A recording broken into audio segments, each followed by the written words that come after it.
Okay, so welcome back from the break. Now we are starting the second session. So without further ado, I would like to invite the first reader, Rutvi Pal.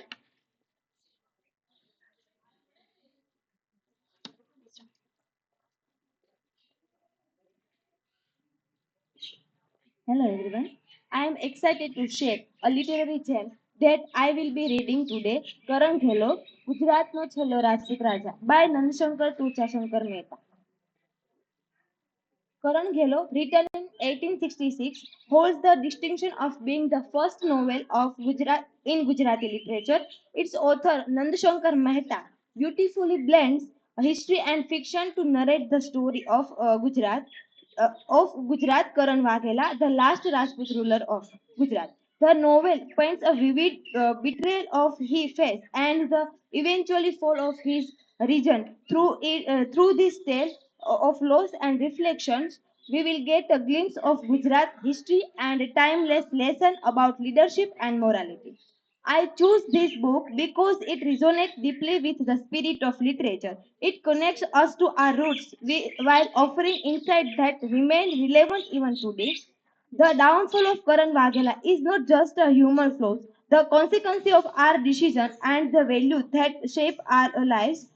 Today, I am going to read second chapter of the book. કરણ રાજાની ભર જુવાની હતી. તેની ઉંમર 30 વર્ષની હતી. તેનું શરીર પરમેશ્વરની કૃપાથી નાનપણની અંગ કસરત કીધાથી પાતળું તથા જોરાવર હતું. તેની ચામડીનો રંગ ઘઉંવર્ણો હતો. તે શરીરે લાંબો હતો. તેનું મોં લંબગોળ હતું. તેનું નાક સીધું તથા લાંબુ હતું. તેના હોઠ નાના તથા બીડાયેલા હતા, જેથી જણાતું કે તે ઘણો આગ્રહી, એટલે જે કામ મનમાં ધારે તે કર્યા વિના રહે નહીં, એવા સ્વભાવનો હતો. એ સ્વભાવને લીધે જ તે ઘણી વખતે ઉતાવળથી તથા વગર વિચારે કામ કરતો. તેથી જ તેનું ઉપનામ ઘેલો પડ્યું હતું. તેની આંખ જરા લાંબી હતી અને હંમેશા રતાશ પડતી રહેતી. તેથી તેનું રૂપ કંઈક વિકરાળ દેખાતું અને તે જોઈને દુષ્ટ લોકો થથરી જતા. તેનામાં ક્ષત્રિયનું ખરેખરું લોહી હતું અને તેની હિંમતમાં સઘળે ઠેકાણે વખાણ થતા હતા. તેના મુખ્ય ખોડ બે હતી, એક તેનો ઉતાળો તથા ઉન્માદ સ્વભાવ અને બીજી વિષય વાસના. તે છેલ્લી ખોડ તેની આંખ ઉપરથી સ્પષ્ટ દેખાઈ આવતી હતી. તેમ તેની ખાનગી ચાલચલનથી તે વાત સઘળાને જણાતી હતી. તેનું કપાળ વિશાળ હતું અને તેની ભમર જાડી તથા એકબીજાની પાસે આવી ગયેલી હતી. તેથી તેનામાં દૃઢતાનો ગુણ કોઈ પણ જોનારને લાગતો. આ વખતે તેને પોશાક ઘણો કિંમતી પહેર્યો હતો. માથા પર મંદિરની પાઘડી પહેરી હતી. તે ઉપર હીરા તથા મોતીનો શિર પેચ બાંધેલો હતો. અગરખું જરીનું હતું અને એક કાશીની બનાવટનું શેલું કમરે વીંટાળેલું હતું, જેમાં સોનાના મ્યાનથી તથા હીરે જડેલી મૂઠવાળી તલવાર તથા હીરા મોતીએ જડેલું ખંજર ખોસેલું હતું. તેની ડોકમાં મોતીની માળાઓ તથા હીરાના કંઠા હતા. તેના કિનખાબની સુરવાલ પહેરેલી હતી અને એક પગે સોનાનો તોડો હતો. જોડો મખમલના હતા. તે ઉપર સોનેરી ટીકડીઓ ચોંટાડેલી હતી. તેને માથે મોરપીંછ હતા તથા આસપાસ બે ખિદમ ગંધારો ચમણ કરતા હતા. એવી શોભાથી કરણ રાજા ગાદીએ બિરાજેલો હતો. દરબાર ભરાતા જ ત્યાં બેઠેલા બ્રાહ્મણો આશીર્વાદના મંત્રો ભણવા લાગ્યા. તે પૂરા થયા પછી ગણિકાએ થોડી વાર ગાયન ગાય કટાશ કરી તથા બીજા હાવભાવ દેખાડી રાજાનું મનોરંજન કીધું. તે દહાડે દશેરાનો હતો, માટે એક ભારે ઉઠીને રામની લંકા ઉપર જધાઈ થઈ તેનું એક કવિત કહી સંભળાવ્યું. પછી બીજાએ ભાટ એક બીજું કવિત બોલ્યું. તેમાં પાંડવો વિરાટનગરમાં ગયા તેનું વર્ણન કીધેલું હતું. તે બેઠા પછી પંડિતોએ વ્યાકરણનો થોડો વિવાદ ચલાવ્યો. પછી એક ચિતારાએ એક ઘણી જ રૂપાળી સ્ત્રીનું ચિત્ર રાજાને નજર કરી તેનું રૂપ વર્ણવ્યું. એ થઈ રહ્યા પછી બીજું કાંઈ કામ તે દહાડે ન હતું, તેથી જુદા જુદા વિષય ઉપર સઘળા વાતો કરવા લાગ્યા. આ સઘળું કામ થઈ રહ્યું ત્યારે સવારના 10 વાગ્યાનો વખત થયો હતો. રાજાનો જઠરાગ્નિ કઈ મંદ ન હતો, તેથી દરબારમાંથી તે ઉઠ્યો. ચોપદારોએ ધારા પ્રમાણે નેકી પોકારી. કામદાર લોકો પોતપોતાને ઘેર ગયા. રાજાએ ભોજનશાળામાં જઈ રૂપાના પાટલા ઉપર બેસીને સોનાની થાળીમાં યથાસ્મિત ભોજન કીધું. ત્યાર પછી પાન સોપારી તેજાના વગેરે ખાધા અને સુવાના ઓરડામાં જઈ પલંગ ઉપર બેઠો. તે વખત ત્યાં એક ભાટ તથા એક બ્રાહ્મણ જે રાજગુરુ હતો તે હાજર હતા. તેઓએ રાજાને પોતાના પલંગ પાસે બોલાવ્યા. દરરોજ જમ્યા પછી ધર્મ, નીતિ તથા જે સંબંધી જે વાતો શાસ્ત્રમાં લખાયેલી હોય તે બ્રાહ્મણોએ મોએ સંભળાવવાની રાજાને ટેવ હતી. તેથી તે દિવસે રાજા બોલ્યા, ગુરુજી, આજે શા વિષય પર વાત ચલાવીશું? ગુરુજીએ થોડો એક વિચાર કરી જવાબ દીધો. રાજાધિરાજ ઘણા દહાડા થયા. રાજાનો ધર્મ શું છે અને રાજાએ કેવી રીતે વર્તવું જોઈએ એ વિશે આપ સાથે વાત કરવાનો વિચાર હતો, પણ આજ સુધી તેમ કરવાની જોગવાઈ આવી નહીં. તેથી આજે તે વિશે આપણે ચલાવીશું અને હું આશા રાખું કે આપ મારી વાત શ્રવણ કરી તે પ્રમાણે ચાલવાનો પ્રયત્ન કરશો. ભાટે પણ શાસ્ત્રમાંથી તો નહીં પણ લોક વ્યવહારથી એ વિષય ઉપર થોડું ઘણું જ્ઞાન મેળવ્યું હતું. તેથી તે પણ ગોર મહારાજ સાથે સામેલ થવાની જાગૃત થયું. ગોર મહારાજે પહેલા મહાભારતમાંથી નીચે પ્રમાણે એક વાત કહી: રાજા વિના કોઈ દેશ સુખી થઈ શકતો નથી. શરીરની સુખાકારી, સદગુણ ઇત્યાદિ કઈ કામ લાગતા નથી. બે માણસ મળીને એકની મિલકત દબાવી પાડે અને એમ માણસો એકબીજા ઉપર ઉપદ્રવ કરે. એ પ્રમાણે જેમ જુદા જુદા પ્રકારના માછલા એકબીજાનો નાશ કરે છે, તેમ માણસો પણ એકબીજાનો નાશ કરે. એ પ્રકારે માણસો એકબીજા ઉપર જુલમ નિરંતર કર્યા કરતા હતા. તે વખતે તેઓ રાજા માંગવાને બ્રહ્મા પાસે ગયા. બ્રહ્માએ મનુને રાજા થવાને કહ્યું. મનુએ જવાબ દીધો: મહારાજ, હું પાપના કામથી બીવ છું. રાજ્ય કારભારમાં જોખમ ઘણું, તેમાં વિશેષ કરીને હંમેશા જૂઠું બોલનાર માણસને જવાબદારી વધારે છે. લોકોએ તેનું કહ્યું: બીશો, તમને સારો બદલો આપીશું. પશુઓ 50મો ભાગ તેમજ સોનાનો તેટલામો ભાગ તમને મળશે. અનાજનો 10મો ભાગ તમને આપીશું અને તમારા ભંડારમાં વૃદ્ધિ કર્યા કરીશું. કન્યા ઉપર ઘટતું દાન તથા મુકદ્દમા અને જુગાર રમવા ઉપર કર આપીશું. વળી જેમ દેવતાઓ ઇન્દ્ર રાજાને તાબે રહે, તેમ દ્રવ્યવાળા તથા વિદ્વાન પુરુષો તમારા તાબામાં રહેશે અને અમારા રાજા થાઓ, તમે શક્તિવાન થશો. તમને જોઈ ભય પમાડી શકશે નહીં. તમે જેમ કુબેર યક્ષલોક ઉપર સલાહ સંમતિ રાજ્ય ચલાવશે તેમ ચલાવશો. રાજાના આશ્રય નીચે રહીને જે પુણ્યના કામ કરશે તે પુણ્યનો ચોથો ભાગ તમને મળશે. જે પ્રમાણે શિષ્ય ગુરુને શ્રેષ્ઠ ગણે છે, દેવતાઓ ઇન્દ્રની ઉપરી માને છે, તેમ જેઓની ઉચ્ચ પદવી મેળવવાની ઈચ્છા હોય તેઓએ રાજાને શ્રેષ્ઠ માનો, કેમ કે લોકોનું રક્ષણ કરનાર છે. જ્યારે તેઓ રાજાની સમક્ષ ઉભા રહે ત્યારે તેઓએ રાજાનું પૂજન કર્યું. એટલી વાત સાંભળીને યુધિષ્ઠિર બોલી ઉઠ્યા: જન્મ મરણ આવડતા તથા શરીરના અવયવો રાજાના અને બીજા લોકોના સરખા જ છે. ત્યારે બળવાન શુરા પુરુષોએ રાજાને શા માટે માન આપવું જોઈએ તથા તેમનું પૂજન માટે કરવું જોઈએ, અને રાજા સુખી થવા અથવા દુઃખી હોય તે પ્રમાણે તેઓએ સુખ દુઃખ શા માટે થવું જોઈએ એ પ્રશ્ન સાંભળીને ભીષ્મ પિતામહે રાજાની ઉત્પત્તિ સંભળાવી અને ઉપરથી સીધું કીધું કે જગતનું કલ્યાણ રાજાના ઉપર આધાર રાખે છે. Thank you. This is from my side.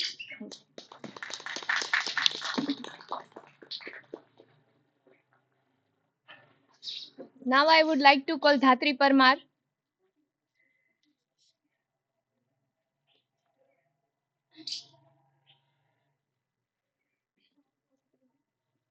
A very good afternoon, everyone. I'm going to read one of the most popular, rather, this book, Men's Search for Meaning. This book is a non-fiction autobiography of Viktor Frankl. Just like Franz Fanon, who also has been a psychiatrist and he has the first-hand experience of Algerian War. Similar way, the Viktor Frankl has the experience of World War II. We are very well aware about the historical background of the World War II, that how the Nazi Germany was making concentration camps. And this is a personal memoir of the Viktor Frankl in which he has been survived in the rather dehumanized atmosphere, a very cruel atmosphere of the World War II's concentration camp. So this book is basically about the hope of a man of living. Like no matter how hard nature, atmosphere, or a people around you try to make you lose the hope for life, the ultimate end or the ultimate possibility of a human is the hope, and that's what he has. Uh, I would choose to speak. I choose 2 to 3 paragraphs to speak. Before that, I will provide you brief background at what the paragraph is talking about. So this paragraph particularly talking about how the food was not available in concentration camp. So they were basically giving them a soup of water and just adding some of the masalas, we can say, rather we said salt, and they are giving that kind of a food. And the very basic nature of the human is a food, and still the people were longing for that, and that's what he said in this paragraph. I mentioned above how unavoidable were the thoughts about food and favorite dishes which were forced themselves into the consciousness of the prisoner whenever he had moment to spare.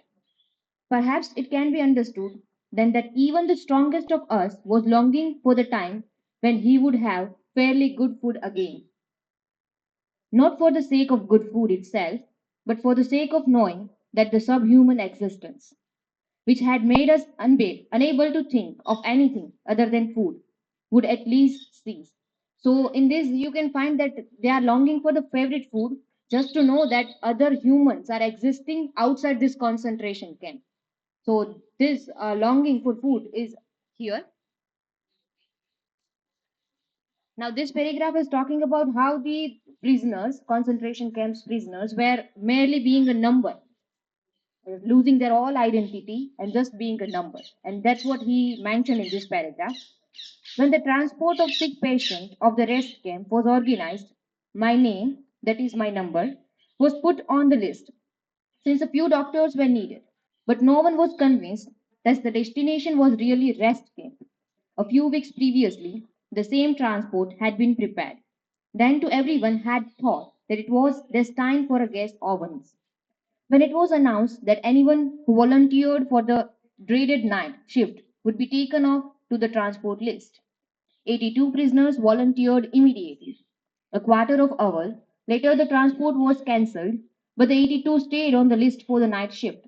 For the majority of them, the meant death within the next fortnight. So, in this paragraph, you get the idea that the oven, rather of a human oven, was going on. So, there was a constant fire going outside the concentration camp, and those who are not able to work in the concentration camp, they are sent there and they are bound to like being a ashes in this gas.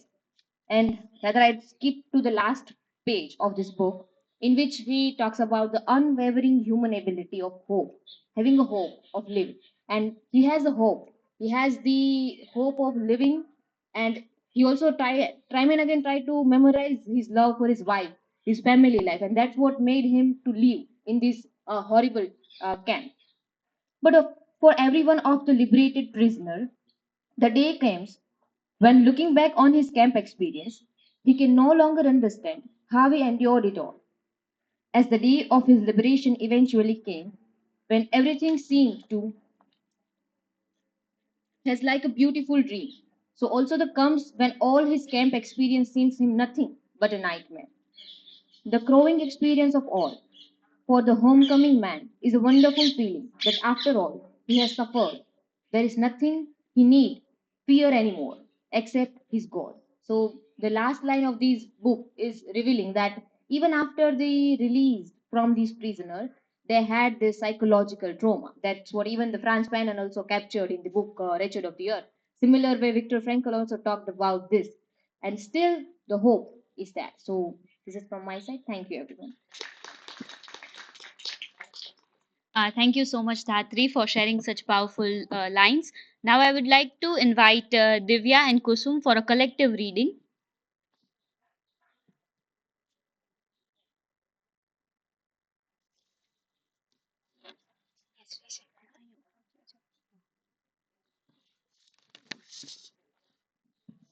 Very good afternoon, everyone. વધારે સમય નહીં લઈએ.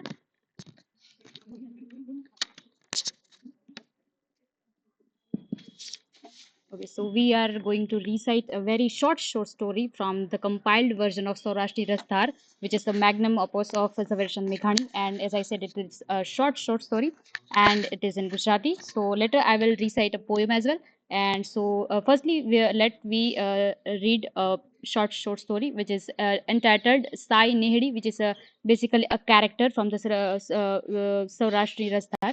So here we go. Okay, the title is Sai નીહડી. મધરાત હતી. બારે મેઘ ખાગા બનીને તૂટી પડ્યા હતા. જગતને જાણે બોળી દેશે એવા પાણી ઘેરી વળ્યા હતા. ઊંચે આભ ભાંગે તેવા કડાકા ભડાકા અને નીચે મહાસાગર માજા મેલી હોય તેવી જળબંબાકાર. વચ્ચે ફક્ત ઊંચા ડુંગરા અને પેટાળી નાના નેસડા જ અનામત રહ્યા હતા. Nesda which called we are society in villages we called as Nesda. સમજદાર the name of horse. સમજદાર ઘોડો ડુંગરાળ જમીન પર ડાબલા ઠેરાવતો ઠેરાવતો ચાલ્યો જાય છે. પોતાના ગળે બાજેલો અસવાર જરીકે જોખમાઈ ન જાય તેવી રીતે ઠેરવી ઠેરવીને ઘોડો ડાબલા માંડે છે. વીજળીને ઝબકારે નેસડા વર્તાય છે. ચડતો ચડતો ચડતો ઘોડો એક ઝૂંપડાની ઓસરી પાસે આવીને ઊભો રહ્યો. ઊભીને એને દુબળા ગળાની હાવલ દીધી. સુસવાટા દેતા પવનમાં ઘોર અંધારે ઝૂંપડીનું કમાડ ઉઘડ્યું. અંદરથી એક કામળી ઓઢેલી સ્ત્રી બહાર આવી અને પૂછ્યું, કોણ? જવાબમાં ઘોડાએ જીની હાવલ કરી. કોઈ અસવાર બોલાશ ન આવ્યો. નેસડાની રહેનારી નિર્ભય હતી. ઘોડાના મોં ઉપર હાથ ફેરવ્યો. ઘોડાએ જીભેથી માયોળા હાથને છાંટી લીધો. માથે કોણ છે મારા બાપ? કહીને બાઈએ ઘોડાની પીઠ ઉપર હાથ ફેરવ્યો. લાગ્યું કે અસવાર છે.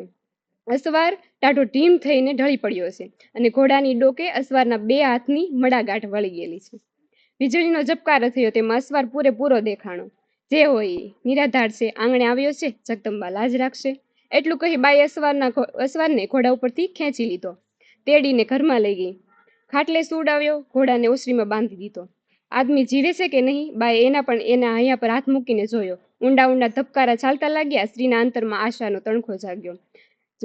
એને જડાહટ સગડી સેતાવી. અડાણા છડા અને ડુંગરાવ લાકડાનો દેવતા થયો. ગોટા ધગાવીને સ્ત્રીએ ટાઢા બોળ શરીરને શેકવા લાગી. ઘરમાં બીજું કોઈ જ નહોતું. શેક્યું પહોર સુધી શેક્યું, સવાર સુધી, પણ શરીરમાં સળવળાટ થતો નથી. બેભાન પુરુષને ભાન વળતું નથી, છતાં જીવતો છે. ઊંડા ઊંડા ધબકારા ચાલી રહ્યા છે. શું કરું? મારે આંગણે છતે જીવે આ નર આવ્યો છે, તે શું બેઠો નહીં થાય? હું છારણ, મારે શંકર અને શેષનાગ સમા કુળના પંખા, અને આ હત્યા શું મારે માથે ચડશે? સ્ત્રીનો જીવ મૂંઝાવા માંડ્યો. ઉપાય જડતો નથી. માનવી જેવો માનવીનું ખોળિયું પોતાની સામે મરવા પડ્યું છે. ઓચિંતા એના અંતરમાં અજવાસ પડ્યો. પહાડોની રહેનારી પહાડી વિદ્યાનું ઓસાણ મતલબ કે જાણ હતી. ઘડીક તો થડીકને થંભી ગઈ. ફકર નહીં, દીવો તો નથી, પણ ઈશ્વર પંડે તો અંધારા ભાળે જ છે ને. ફકર નહીં, આ મળમુહૂર્તની ભરેલી કુંડી કાયે બીજે ક્યાં કામ લાગશે? અને આ તો મળું છે, મારું પેટ છે. ફકર નહીં. જુવાન છાળણીએ પોતાનું શરીરે ઠરેલા ખોળિયાની પડખે લાંબુ કર્યું. કામળીની સોળ તાણી લીધી. પોતાની હુફાળી ગોદમાં પુરુષને શરીરનો ગરમાવો આપવા લાગી. ધીરે ધીરે ધબકારા વધ્યા. અંગ ઊના થવા લાગ્યા. શરીર ચળવળ્યું અને સ્ત્રી ઊભી થઈ લુગડા સંભાળ્યા. પ્રભાતે પુરુષ બેઠો થયો. સકળ વકલ ચારે બાજુ જોવા માંડ્યો. એને પૂછ્યું, હું ક્યાં છું? તમે કોણ છો બોન? તું તારા ધર્મની બોનના ઘરે છો ભાઈ. બીચમાં બાઈએ બધી વાત માંડીને કરી. આદમી ઉઠીને એના પગમાં પડી ગયો. બાઈએ પૂછ્યું, તું કોણ છો ભા? બોન, હું એભલવાળો તળા છું. તું દેવરાજ એભલ? હા બોન, એ પંડે જ. હું દેવ તો નથી, પણ માનવીના પગની રજ છું. તારી આદશા બાપ એભલ? હા ભાઈ. 7 વર્ષથી હું આજે મેં વાળી શક્યો. શું બન્યું તું ભાઈ? તળાજા માથે 7 દુકાળ પડ્યા. મારી વસ્તી ધા દેતી હતી. આભમાં ઘટોપટો વાદળ, પણ ફોરું ન પડે. ફોરું એટલે વરસાદનું ટીપું પણ ના પડે. તપાસ કરતા કરતા ખબર પડી કે આખી ભૂમ સળગી રહી છે. તેમાં એક કાળિયાર લીલાડું ચરે છે. કાળિયાર હાલે ત્યાં લીલા લીલા તરણાની કેડી ઉગતી આવે છે, અને એમાં શિંગડામાંથી પાણીની અખંડ ધારા થતી આવે છે. આ કૌતુક શું? પૂછતા વાવડ મળ્યા કે એક વાણિયાએ પોતાની જારની ખાણો ખપાવવા સાટું શ્રાવકના કોઈ જાતિ પાસેથી દોરો કરાવી અને કાળિયારની શિંગડીમાં ડગલી પાડી એમાં દોરો ભરી અને ડગલી બંધ કરી બારે મેઘ બાંધ્યા છે. એ દોરો નીકળે ત્યારે જ મેં વરસે. સાંભળીને હું ચડ્યો બોન. જંગલમાં કાળિયારનો કેડો લીધો. આગે નીકળ્યો પણ ડુંગરાળમાં કાળિયારને પાડીને શિંગડું ખોલાવ્યું. ત્યાં તો મેઘ તૂટી પડ્યો. હું રસ્તો ભૂલ્યો, થીજી ગયો. પછી શું થયું તેની ખબર નથી રહી. વાહ રે મારા વીરાવા, વાળના તારા અમર કાય તગજો વીર એભલની. તારું નામ બોલ? સાઈ નેહડી. મારો સારણકાળ વર્તવામાં માળવે ઉતર્યો છો બાપ. 7 વિજોગના વિત્યા. હવે તો ભેંસો હાકીને વયો આવતો હશ. લાખેણો ચારણ છે. હો, તારી વાત સાંભળીને એ ભારે હરખ થશે મારા વીરા. આજે તો શું આપું? કાંઈ જ નથી, પણ વીર પહલી લેવા કોક દિવસ આવજે. ખમ્મા તુજને. આરામ થઈ એભલવાળો ત્યાંથી ઘોડે ચડીને ચાલી નીકળ. Now continue by Kusum. So background we have that what had happened. કઈ રીતે એક રાજા છે એની કેવી સ્થિતિ છે ને શા માટે એ ત્યાં છે. Now what had happened next કે 7 વર્ષે વરસાદ થયો છે. ડુંગરા લીલુડા બની ગયા છે. નદી નેરા જાય છે ખડખડ્યા, અને એવે ટાણે ચારણો ઢોર લઈને પરદેશથી પાછા વળ્યા. પોતાના વહાલા ધણીને ઉમળકા ભરી સાઈને હેડીએ એભલવાળાની વાત કહી સંભળાવી.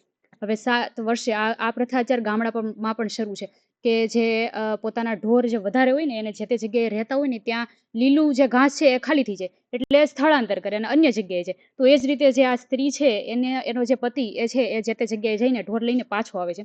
કે ગામત્રેથી આવતા તુરંત જ સ્ત્રીએ આ પારકા માણસની વાતો ઉપર ઉભરા ઠેલવતી દેખી ચારણને સહેજ ઠીક ન લાગ્યું.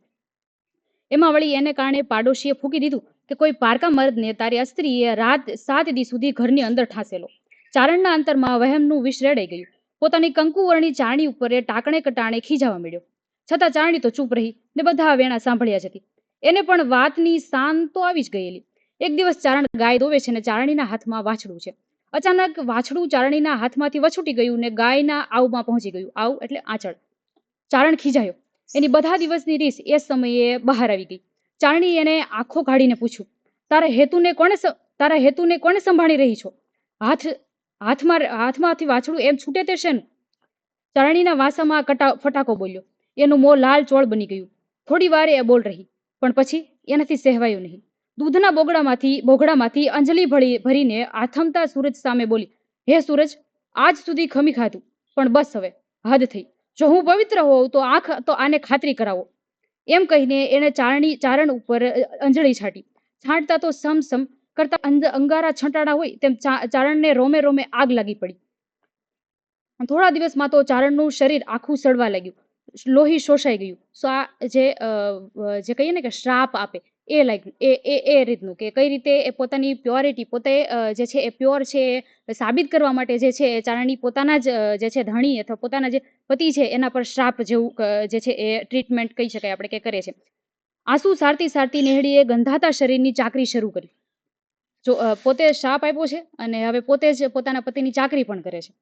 આખરે એક દિવસ એ કંડિયામાં પોતાના પતિને રૂનો પોલ કરીને અંદર પોતાના સ્વામીના શરીરને સંતાડીને કંડિયો માથા પર ઉપાડીને સાઈ નેહડી એકલી તળાજે પહોંચી. જે આવેલો જે તળાજાનો રાજા હતો એની પાસે પહોંચી કે રાજાએ ભલે ખબર કહેવડાવ્યા. રાજાએ બહેનને ઓળખીને આદર સત્કારમાં ઓછપ ન રાખી. પરંતુ બહેન કંડિયો કેમ ઘડીભર એ રેઢો મૂકતી નથી? છાની માની ઓરડામાં કેમ ભોજન કરતી હશે? ઓરડાની અંદર એ ઝીણી કોની સાથે વાતો કરતી હશે? એવી અનેક શંકાઓ રાજાને પડી. એકાંતે જઈને એણે બહેનના મનની વાત પૂછી. બહેને કંડિયો ખોલીને એ ગંધાતા શરીરને રાજાને બતાવ્યું. એ ભલ્લા મોંમાંથી નિશ્વાસ નીકળી ગયો. બોન, આ દશા? હા બાપ, મારા કરમની કઠણાઈ. ચારણીએ બધી વાત કહીને સંભળાવી. હવે કાંઈ ઉપાય? તેટલા માટે તો તારી પાસે આવી છું બાપ. ફરમાવો, બની શકે એ કરશું. કરો પારખું. ઉપાય એક જ છે ભાઈ. 32 લક્ષણા પુરુષના લોહીથી આ શરીરને નવડાવવું તો જ મારો ચારણ બેઠો થઈ શકે. વાહ બેન, કોણ છે 32 લક્ષણો? હાજર કરું. એક તો તું છો ને બીજો તારો દીકરો. વાહ બોન વાહ. ભાગ્ય મારા કે મારું રુધિર આપીને હું તારો ચૂડલો અમર રાખીશ. જો ખુમારી જો કે જે છે એ જીવના બદલામાં જીવ આપવા તૈયાર છે કે તે મારો જીવ એક દિવસ બચાવ્યો તો હું છે એ તારો ચૂડલો એટલે કે તારું મેરિડ લાઈફ છે તારા પતિને હું બચાવીશ. ત્યાં તો કુંવર અણાને ખબર પડી. એને આવીને કહ્યું, બાપુ એ પુણ્ય તો મને જ લેવા દો. રાજા તો છે જ, પણ એનો દીકરો જે છે એ પણ જે છે એ બલિદાન આપવા માટે તૈયાર છે. કે બાપે પોતાને સગે હાથે જ તલવાર ચડાવી અને પેટના એકના એક પુત્રનું માથું વધેર્યું. ચારણીનો સ્વામી એ લોહીના સ્નાન કરીને સાજો થયો અને એભલ રાજાએ પ્રાણ સાથે પ્રાણ આપીને કરજ ચૂકવ્યા. બહુ સરસ દોહો છે કે સરઠા કરો વિચાર, બે વળામાં કયો વળો? સરનો સોપણ હાર કે વાઢણ હાર વઢાણીએ. અર્થ લખ્યો છે બહુ સરસ કે હે સોરઠા માનવી, વિચાર તો કરો કે આ એભલ વાળો અને અણા વાળો બે માંથી કોણ સાચા? કોને વખાણ કરીએ? પોતાનું શિર સોંપનાર બેટાના કે પોતાના જ સગા દીકરાનું માથું સ્વહસ્તે વાઢી આપનારા બાપની? So this was the story and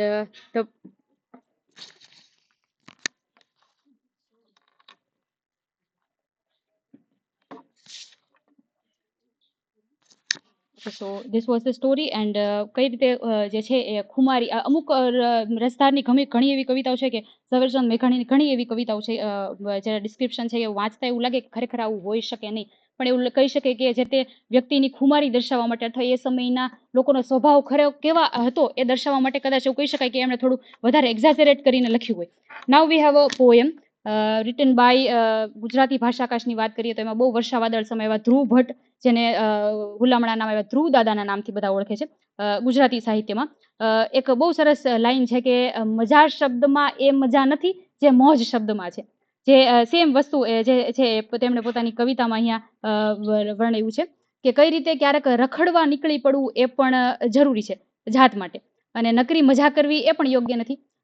એક ઇન્સિડન્ટ મને યાદ છે. હું ને દિવ્યા ફર્સ્ટ સેમેસ્ટરમાં આપણે પ્રેઝન્ટેશન ચાલતા ને ત્યારે અમે ઉપર બેઠા હતા, તો જય લગભગ ત્યાં આવેલો અને એણે આવીને એમ કીધું કે શું એટલે એટલું બધું વાંચો છે કે દિવ્યાનો ચહેરો એનો સ્વભાવ છે, એના ચહેરા ઉપર થોડી પણ ચિંતા હોય ને તો એ દેખાઈ આવે. તો એના જય એમ કીધેલું કે શું એટલું બધું વાંચો છે કે જ્યારે આવે ત્યારે જોયું જશે. એટલે એને બહુ નિખાર સ્વભાવે કીધેલું, પણ એનો જે છે ને ગુઢાર્થ છે ને એ બહુ ઊંડો છે. કે અને એ એક નહીં, લગભગ મારા ક્લાસના બધા ભાઈ લોક જેને કે એવા જ છે. એટલે બેદરકાર નહીં કહી શકાય, ન કહી શકાય. છેલ્લી ઘડીએ યુદ્ધની અણીએ એ લોકો લડી લે છે, જીતી લે છે યુદ્ધ, પણ એક છે ને મોજ જે છે ને એ એમના વર્તનમાં જોવા મળે છે, અને એ જરૂરી પણ છે. તો કવિતા કંઈક એવી છે કે ઓચિંતું કોઈ મને રસ્તે મળે અને કદી ધીરેથી પૂછે કે કેમ છે, ને આપણે તો કહીએ કે દરિયાશી મોજ માં ને ઉપરથી કુદરતની રેમ છે. કે મોજને દરિયા સાથે સરખાવે છે. કેવી મજા, તો કે દરિયાશી મોજ છે. કે ફાટેલા ખિસ્સાની આડમાં મૂકી છે અમે છલકાતી મલકાતી મોજ. ખિસ્સું ભલે ફાટેલું હોય, એની આડમાં પણ મોજ છે. કે ફાટેલા ખિસ્સાની આડમાં મૂકી છે અમે છલકાતી મલકાતી મોજને એક લોભો ને તોય મેળામાં હોવ એવું લાગ્યા કરે છે મને રોજ. ગુજરાતી એક આર્કિટાઇપ છે મેળાનું, કે જે એક બહુ હેપી લાઈફને દર્શાવે છે. કે તાળું વસાય નહીં એવડી પટારીમાં. કે પટારી કેવડી છે, પાત્ર કેવડું છે કે જેનું તળિયું બસ આવે નો આવે, ઢાંકણ ખોલો કે તરત તળિયું આવી જાય. તાળું વસાય નહીં એવડી પટારીમાં આપણો ખજાનો હેમ ખેમ છે, ને આપણે તો કહીએ કે દરિયાશી મોજમાં ને ઉપરથી કુદરતની રેમ છે. Now comes my favourite line, one of the, અને ખૂબ માર્મિક લાઈન છે કે આંખોમાં પાણી તો આવે ને જાય, નથી ભીતર ભીનાશ થતી ઓછી. આંખોમાં પાણી તો સુખ દુઃખ તો આવ્યા કરે, પણ ભીતર ભીનાશ જે છે એ નથી ઓછી. આંખોમાં પાણી તો આવે ને જાય, નથી ભીતર ભીનાશ થતી ઓછી. સૂરજ તો ઉગે અને આથમીએ જાય, મારી ઉપર આકાશ એમ નેમ છે, ને આપણે તો કહીએ કે દરિયાશી મોજ માં ને ઉપરથી કુદરતની રેમ છે. That's it. Thank you very much.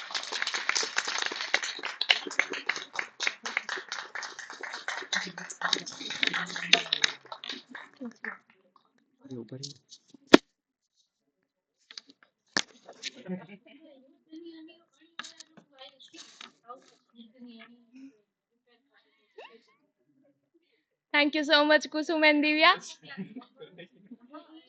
Now I would like to call Krupali Belam.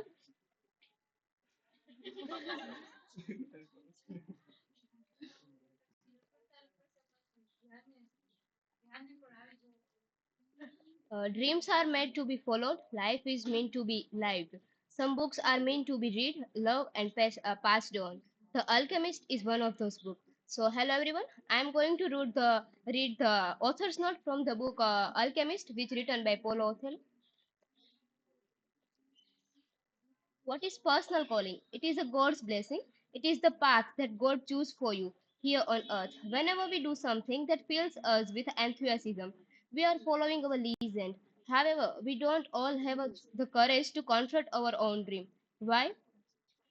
There are four obstacles. First, we are told from childhood onward that everything we want to do is impossible. We grow up with this idea, and as the years accumulate, to do the layers of prejudice, fear, and guilt. There comes a time when our personal calling is deeply buried in our soul, uh, a- as to be invisible, but it's still there. If we have the courage to disinter our dreams, we are then faced by second obstacle, love.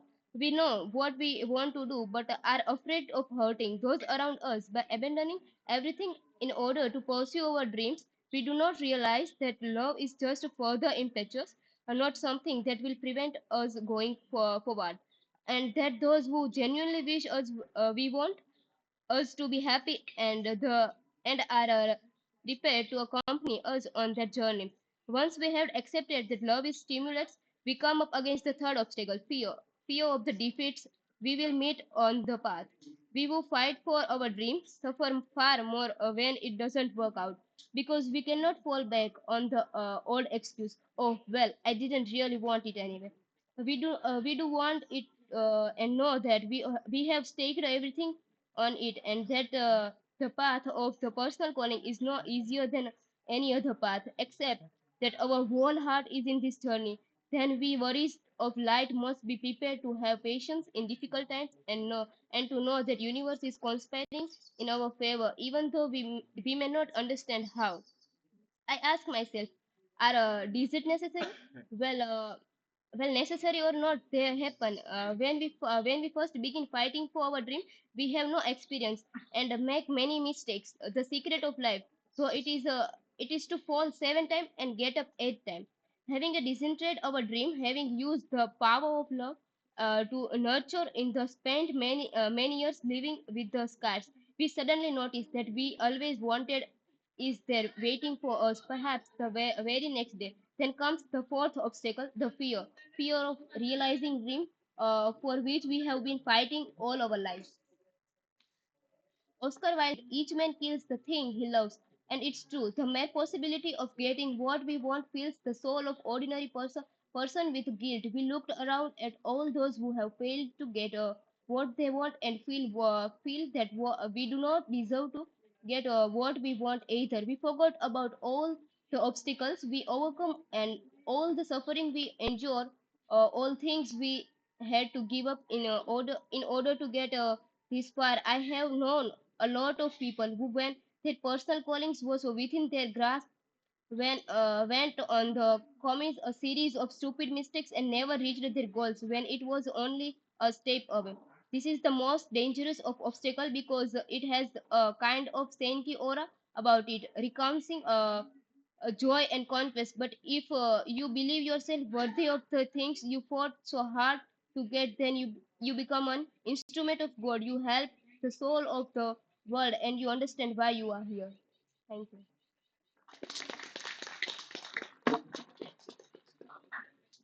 Thank you so much, Divya. Now I would like to invite Akash for his reading.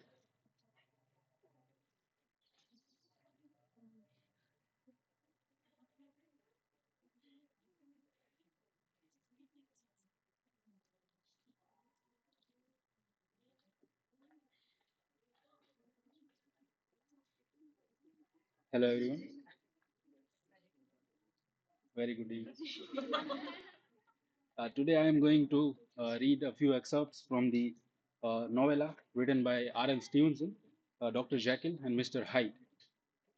Well, most of you might aware about the plot line of this novella, which is about Dr. Jekyll, who is the scientist who would practice obsolete scientific theories and taboo theories, and subsequently he made a drug, or we can say a potion. By consuming that, he would transform into his alter ego, Mr. Hyde. And this novella is about the split personality disorder, and this is one of the famous science fiction novella, which and the topic of this novella, many movies current days now also explore the central idea of this novella. So here I am starting.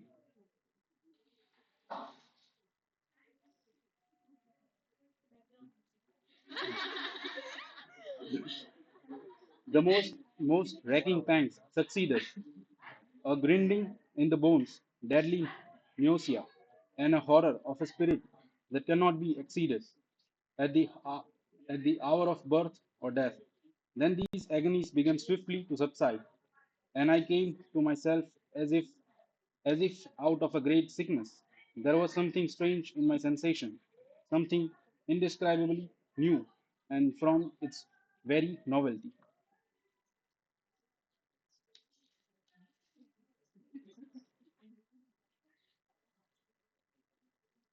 I felt younger, lighter, happier in the body.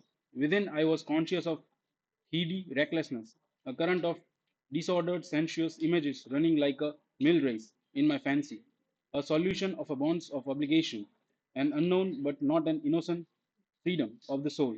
I knew myself, at the first breath of this new life, to be more wicked, tenfold more wicked, sold a slave to my original evil and thought. In that moment, braced and delighted me like wine, I stretched out my hands, exulting in the freshness of these sensations, and in this act, I was suddenly aware that I had lost in stature. There was no mirror at that date in my room. That which stands beside as I write was brought there later on, and for the very purpose of these transformations. The night, however, was far into the morning, black as it was nearly ripe for the conception of the day. The inmate of my tongue were locked in the most rigorous hours of slumber, and I determined, flushed as I was with hope and triumph, to venture in my new shape as far as my bedroom. I crossed the yard wherein the constellations looked down upon me. I could always thought with wonder the first creature of that sort that their unsleeping vigilance had yet disclosed to them. I stole I stole through the corridors straight in my own house, and coming to my room I saw for the first time the appearance of Edward Hyde. I'm skipping a few paragraphs. The night I had come to the fatal crossroads, had I approached my discovery in more noble spirit, had I risked the experiment while under the empire of generous or pious aspirations, all must have been otherwise, and from these agonies of death and birth, I had came forth an angel instead of a fiend. The drug had no discriminating action. It was neither diabolical nor divine. It but shook the doors of a prison house of my disposition, and like the captives of the Philippi, that which stood within ran forth. At time, at that time, my virtue slumbered, my evil kept awake, my ambition was alert and swift to seize the occasion, and the thing that was projected was Edward Hyde. Hence, although I had now two characters as well as two appearances. One was wholly evil, that is Mr. Hyde, and the other was still old Dr. Henry Jekyll, the incongruous compound of whose reformation and improvements I had already learnt to despair. The movement was thus wholly towards the worse and evil. Okay, thank you everyone for listening. Thank you so much, Akash. Now I would like to call Divya Paledhra, who will be reciting poems of Sir Himal Pandya.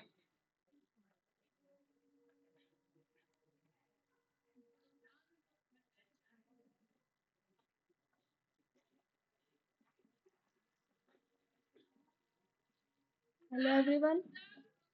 Today is our sparkling reading day, and I am going to recite Himal sir's poem. અટકશે ક્યાં જઈને આ જમાનો કોક તો બોલો.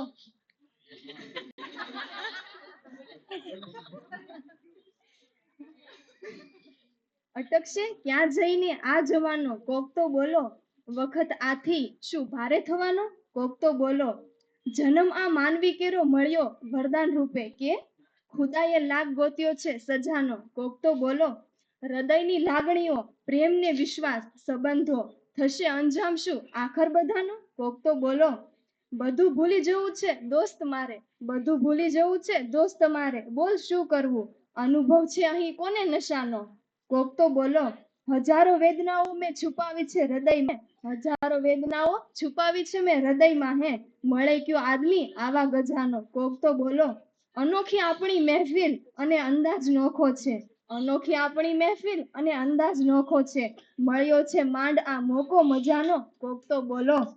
અમે તો પાર્થ હૈયો ઠાલવી બેઠા ગઝલ રૂપે, અમે તો પાર્થ હૈયો ઠાલવી બેઠા ગઝલ રૂપે, ન રાખો આજ કોઈ ભેદ શાનો કોક તો બોલો.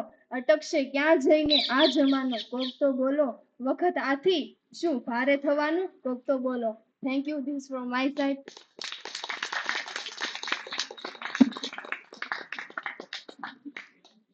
Thank you so much, Divya. Now I would like to invite the next presenter, Shatakshi Sarvaiya.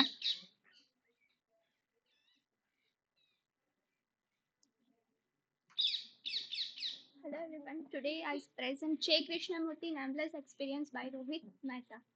Che Krishnamurti is one of the most revolutionary thinker of the age. To listen to him or to read to this book is experience by itself. 11th chapter meditation. Will Che Krishnamurti has to all these years secretly and traditional jargons, Farsis, and word of the which are commonly prevalent in all discussions of religion and spiritual matters. He was a return to the word meditation. This may be because it is a difficult to repeat his word, but even he has brought a new meaning to bear upon the word meditation. Not only that, he has added a new dimension to the understanding of his most ancient and yet industrial modern term meditation. The quality of range of this new dimension can be compared when he one compare across a starting statement of Krishnamurti saying that there can do be no meditation so long as a meditator is a present. Or for meditation is a come into a beginning of a prerequisite of who meditators. If he is eliminated when then he is a significant of meditation itself. It's the meditator goes when object mediated upon the Vaishyans. When the meditator or the meditation go there remains, it is it not something utterly colorless? Is not a such meditation devoid of meaning and significance in order to explore full of the implications of the meditation? For where the meditator of the meditated have been eliminated, it's necessary to understand the whole approach of Che Krishnamurti. It is extremely difficult of writer about the teaching of the Wu is a cycle in your midst. Krishnamurti is not merely cycle with us intimately alive. For the last 50 years, he has been asking of us to look at life and very time he show as new fact of the self same life. The facts is so new that we feel we had never before known life at all. Like the greater teachers of the old age, Krishnamurti is the teacher pointing the way, but the way that he points is not a well laid out motorable road and which we can glide smoothly and thinkly conscious car. He only a leader lead us to a point and ask to a crave the way ourselves out the Danish forest which comforts us in our journey with us bring us to a dead spots of the where she craving of the way becomes say almost effortless but crave of the must with all the energy of the strength and we possess. Modern science is the researches into automatically and sub-automatic realms has come to the point where it declares that one cannot know anything unless I know everything. He is indicated by the scientist F. Capra in the book The Talk of the Physics. The regard of a Krishnamurti's teachings, it can be said with equal appreciates that one cannot accept anything without accepting everything. Such is the beauty of his teaching that life on explore the full implications of the even small statement of his. One finds the wool of the teaching starting as the face, which regarded to a teachings one can truly say that the part of the contents of the wool and so one cannot accept something out of the teachings and the reject all request, declaring the unescapable to the teaching have to be accept of the reject of wool there is no halfway house. Among the books of Krishnamurti that have come out of the centrally, there are the most outstanding. They are the awakening of the intelligence, truth, and actuality. And the only revolution there is a close of a relationship between them. They are invaluable of a comparing of the unique approach of a Krishnamurti regarding the subject of meditation. Thought not true, the person who mistake the rope of a snake may be under the illusion of yet for him snake is a real. Thus reality is what appears true for observed from his point of view. It is not truth but appears to be. Thank you.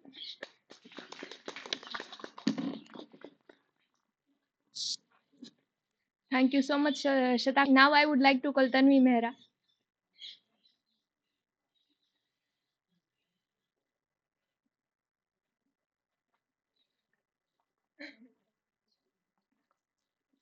Hello everyone, I am Tanvi Mehra. Today I am going to read Vinod Joshi's well-known Navlika Janmotsav. ઘડિયાળમાં 11:30 થયા હતા. હવે અડધા કલાકની જ વાર હતી.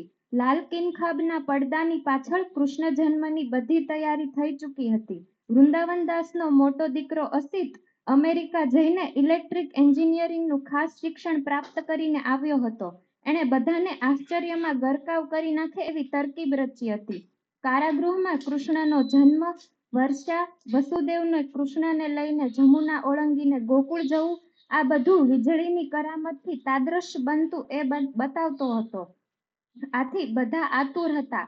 લાલ કિનખાબનો પડદો ક્યારે ખુલે તેની રાહ જોઈ રહ્યા હતા. સ્ટેશનના ઘડિયાળમાં 11:30નો ટકોરો હમણાં જ પડ્યો હતો. જનતા એક્સપ્રેસમાં ઉતરેલા પેસેન્જરોને લઈને બસ શહેર ભણી ઉપડી ચૂકી હતી. બસ સ્ટેન્ડ સુમસાન હતું. પાસેની ખુલ્લી જગ્યામાં ફાટી તૂટી ગુણપાટ અને કેરોસીનના કાટ ખાધેલા પતરાનું છાપરું કરીને 3-4 કુટુંબ આશ્રય લઈ રહ્યા હતા. એમાંના એક ઝૂંપડામાં ફગફગિયો દીવો ટમટમતો હતો. કોઈ સ્ત્રીના કણસવાનો અવાજને નિસ્તબ્ધતામાં સંભળાતો હતો, પણ એ ઝૂંપડાની વસ્તીએ એના પર ધ્યાન આપ્યું હોય એમ લાગતું નહોતું. ત્યાં અડધા ઊંઘમાં ને અડધા જાગતા એવી અવસ્થામાં કોઈ બોલતું સંભળાયું, "એલા કાનજી, માણકી કણસે છે, જરા જઈને તો જો." બીજાએ પણ એવા જ અવાજે જવાબ વાળ્યો, "એમાં હું જોવા જાઉં? તું વખત થયો લાગે છે." અંધારે ખૂણેથી કોઈ ડોસી ખોખરા કર્કશ અવાજે બબડી. માણકીએ જબરીને એના પેટમાંનું છોકરુંય જબડું માણું. કંટણખાર દીધો તોય કાંઈ ન વળ્યું. હવે કાંઈ આવનારને પાછું ઠેલાય? કાંઈ બાપલા છૂટકો છે? ઘડિયાળનો કાંટો આગળ વધતો હતો. માણેક કરંજતી હતી. આકાશને કદીક કદીક વીજળી વીંધી જતી હતી. ભારે કડાકો થતો હતો અને ભારે વરસાદ માથે ઝઝૂમી રહ્યો હતો. ઘડિયાળનો કાંટો આગળ વધતો હતો. ઉપરના ઓરડામાં વિશાખા અને ધનંજય ટોળા વચ્ચેથી સરી જઈને વિશ્રંભે વાર્તાલાપ કરી રહ્યા હતા. તેમને એમ લાગ્યું કે હવે તો નીચું જવું જ પડશે. વૃંદાવનદાસ અને એમની મંડળી બેઠકમાં ભાગવતનું શ્રાવણ કરતી હતી. તે પણ હવે વખત થવા આવ્યો જાણી ઠાકોરજીના ઓરડા તરફ આવવાની તૈયારીમાં હતી. મધુસૂદન અને તેની મિત્ર મંડળી બ્રિજના 2 રબર પૂરા કરીને અસિતની કરામત જોવા યથાસ્થાને ગોઠવાઈ જઈને ટોળટપ્પા હાંકી રહી હતી. અસિત સાવ નિશ્ચિત બનીને એક બાજુએ રીટા જોડે વાત કરતા કરતા હસી હસીને બેવડ વળી જતો હતો. ત્યાં શણિયું પહેરીને મુખિયાજી આવ્યા. નિજ મંદિરમાં જઈને છેલ્લી તૈયારીમાં એ પરોવાઈ ગયા. કૃષ્ણ જન્મનું મુહૂર્ત નિકટ ને નિકટ આવતું ગયું. ભીત પરના ઇલેક્ટ્રિક ઘડિયાળનો મોટો તથા નાનો કાંટો ધીમે ધીમે એકબીજાની નજીક આવવા લાગ્યા. સ્ટેશનના ઘડિયાળના કાંટા પણ એકબીજાની નજીક આવતા જતા હતા. માથા પર ઝઝૂમી રહેલા વાદળ તૂટી પડ્યા હતા. વરસાદની ઝડી વીંઝાવા લાગી હતી. બસ સ્ટેન્ડ પાસેના છાપરા ઊંડું ઊંડું થઈ રહ્યા હતા. સુસવતા પવનના અવાજમાં હમણાં જ સ્ટેશનને ગજાવી મૂકીને આવેલો ગુજરાત મેલના અવાજમાં માણેકના કરાંજવાનો અવાજ સ્પષ્ટ સંભળાતો ન હતો. પેસેન્જરોને કારણે બસ સ્ટેન્ડ વળી થોડી વારને માટે જાગતું હતું. પળવારમાં એ લીલા સમેટાઈ ગઈ. ધીમે ધીમે નિસ્તબ્ધતા છવાઈ ગઈ. વરસાદ એકધારો પડવા લાગ્યો. એકાએક ફગફગિયો દીવો બુઝાઈ ગયો ને નિસ્તબ્ધતાને વીંધીને નવા જન્મેલા બાળકનું રુદન ગાજી ઉઠ્યું. ઘડિયાળના 2 કાંટા ભેગા થતાની સાથે જ કિનખાબનો લાલ પડદો સરળ કરતો ને સરી ગયો. આકાશમાંથી તેજનું પુંજ અવતરતો હોય તેમ ઝબકારો થયો. દેવકીના ખોળામાં બાળકને રૂપે એ તેજપુંજ ઝૂલવા લાગ્યું. કારાગૃહના અંધકારમાં એ તેજપુંજ અંજવાળું પાથરતો હતો. ઘડીક બહારની વીજળીનો ઝબકારો અંદર ડોકિયું કરી જતો હતો. એકાએક કાંસા, ઝાલર, મંજીરા ને શંખનો તુમુલ ધ્વનિ થયો. બહાર બેઠેલા રામદીન શરણાઈવાળાએ પ્રભાત નહોતું થયું તું છતાં બીભાસના સૂર છેડ્યા. પ્રેક્ષકો ઊભા થયા. કૃષ્ણ જન્મના રંજન કાર્યક્રમનું એક પર્વ પૂરું થયું. ઝૂંપડાની દુનિયા સળવળી ઉઠી હતી. જન્મ થઈ ચૂક્યો હતો. જુદા જુદા અવાજો સંભળાતા હતા. "દેવજી, હું કહું છું એમ કરને." "એમાં કાનજીનું કામ નહીં, પણ ઈ વેલજી ડોહાની આ ઘડીએ કોણ ભાળ કાઢે? લો તારે, અમને કહો છો? તી તમે જ જાઓ ને મારા ભાઈ." બીજો જરાક ધીમો અવાજ સંભળાયો, "એલા ઈ ગમાર, જરા ધીમે બોલતો જા. માણકી સાંભળે ને બચાડી દખી થાહે." જેને ઉદ્દેશીને આ કહેવામાં આવ્યું તે કટાક્ષમાં બોલ્યો, "દખી તો થઈ જ છે ને, નહીં તો મેઘલી રાતે ભીંજાતી આપણા ભેગી હોય કાંઈ? હોનાને હિંડોળે ઝૂલતી ના હોત." ત્યાં કોઈએ અધીરા બનીને કહ્યું, "અલા ભૈલા, જાજી લપ મેલો ને, હાલો મારી હારે. પ્રતાપગંજમાં જતા પેલું નાળું નથી ભાળ્યું? લ્યા, ત્યાં ઓલ્યા છાપરા દીઠા કની, ત્યાં જવાનું છે." એના જવાબમાં કોલ્યું, "ના ભાઈ, નહીં, આપણું કામ. આ પાણી પડે છે તો જુઓ. ઘૂંટણ હમા પાણી ના હોય તો મને કહેજો."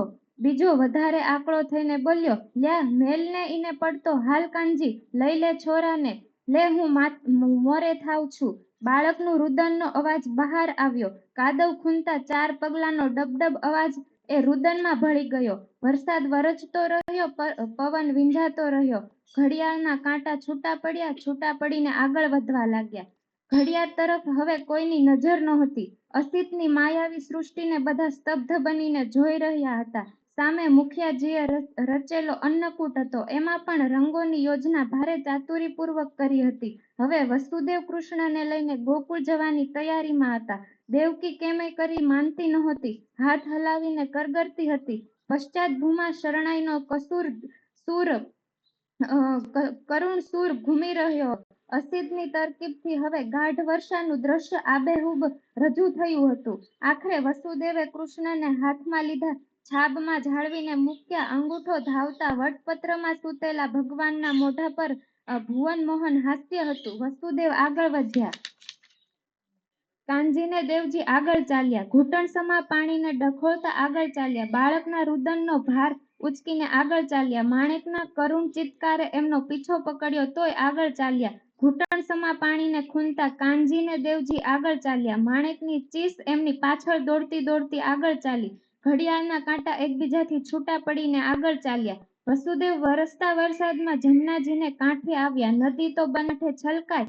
અસીતે ભારે કરામત કરી હતી. દીવા બધા બુઝાઈ ગયા હતા.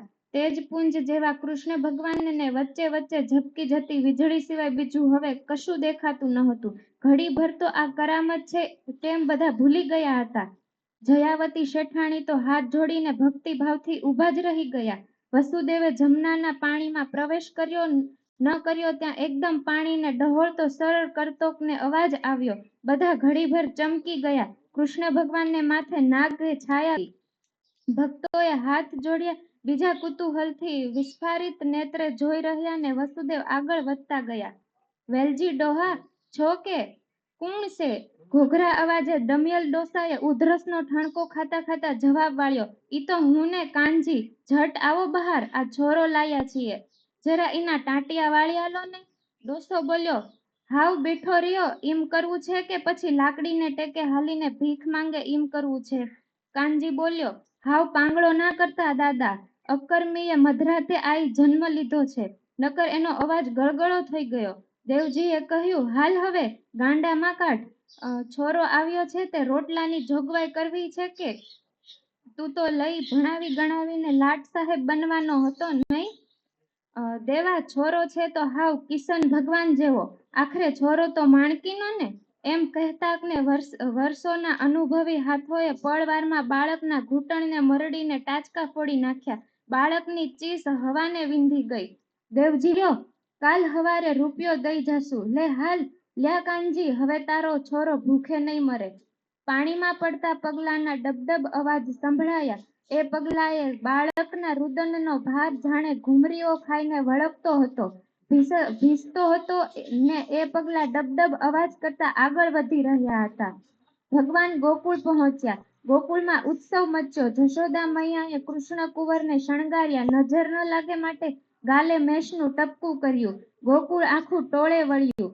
ગોપબાળના આનંદ વરથી વનરાજી ગાજી ઉઠી. પંચાજીરી વહેંચાઈ. શરણાઈએ લલિત રાગ છેડ્યો. અસિત ખેલ પૂરો કરીને બહાર આવ્યો. બધા એને વીંટળાઈ વળીને શાબાશી આપવા લાગ્યા. બ્રિજની મંડળી ફરી જામી. વિશાખા અને ધનંજય ફરીથી અધૂરી રહેલી પ્રણય ગોષ્ઠીને પૂરી કરવા ઉપલા માળે બધાની નજર સરકાવીને ચઢી ગયા. વૃંદાવનદાસની મંડળીનું ભાવ વત્પારાયણ આગળ ચાલ્યું. જયાવતી શેઠાણીએ હાલડિયું ઉપાડ્યું. જાગો નંદ કે લાલ ભોર ભઈ. માણેકની ચીસે પાછા ફરેલા કાનજી અને દેવજીને વધાવ્યા. મને એનું એકવાર મોઢું તો દેખાડવા દેવું તું. લાવો મારે ખોળે, લાવો મારા નંદકુંવરને. દેવજીએ કહ્યું, ગાંડી થામા માણકી, તારા નંદકુંવરને કોઈ ચોરી નથી ગયું. લે આ તારો છોરો. કાનજીની સામે ચિત્ર ખડું થયું. ધરતી બપોરે માણેકની સાથે એ પતરાની નાનકડી ગાડીમાં પાંગળા કિશનને શહેરના રસ્તા વચ્ચે થઈને ખેંચી રહ્યો છે. પોતે આંધળો છે, દીકરો પાંગળો છે, દુનિયા દેખીતી છે. ભગવાન કૃપાળુ છે, મોંમાં ધાન છે, દુનિયા પર વૈકૃષ્ણ છે. ભગવાન ગોકુળથી પધારીને મથુરાના રાજા થયા છે. બધા સુખી છે. માના ખોળામાં બેસીને માતાની અશ્રુધારામાં નહાતો કિશન જાણે કે પોતાની આંખ સમક્ષ તરવરી ઉઠેલા ભાવિના દર્શનને જોતો હોય એમ એકાએક હસી પડ્યો. પણ મેઘલી રાતના એ અંધારામાં માને એ હાસ્ય દેખાયું નહીં. Thank you.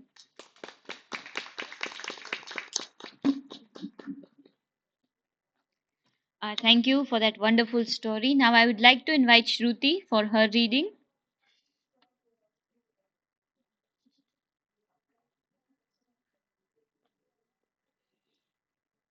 Hello everyone. So today I am going to read Arvind Adhika's The White Tiger. Also winner of the book prize, and the narration from Balram Halwai's village boy, and he is refers to White Tiger. And this novel is about corruption and religion and poverty in India. So let's start reading. Our vodka first class. It was a small store, and at least 50 men were crammed into the 10 feet of space in front of the counter, each yelling at the top of his voice while waving rupee notes of the higher denominations. Kingfisher strong 1 liter, Old Monk half bottle, Thunderbolt.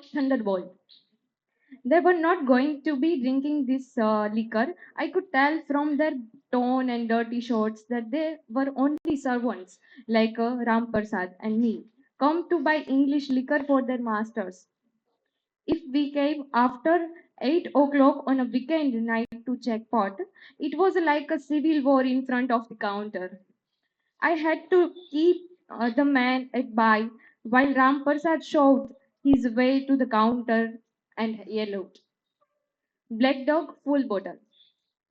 Black Dog was the first name in the first class category of whiskey. It was the only thing that the stock and his sons drank.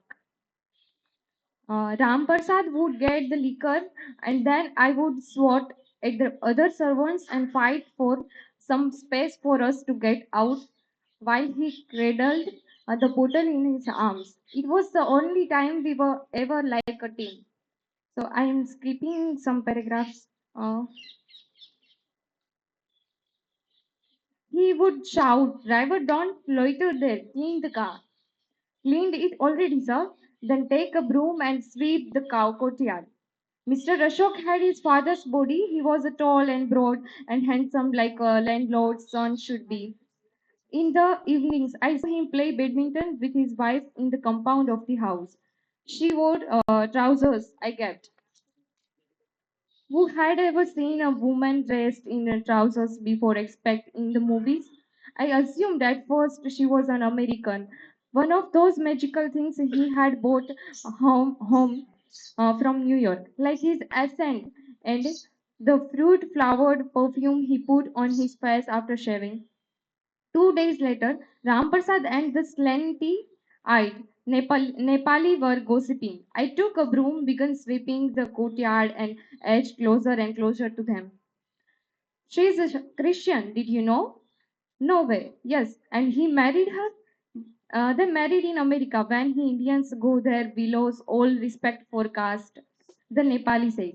The old man was dead set against the marriage. Her people were not happy either. "So how did it happen?" The Nepali stared at me. "Hey, are you eavesdropping on us?" "No, sir." So this is from my side. Thank you so much.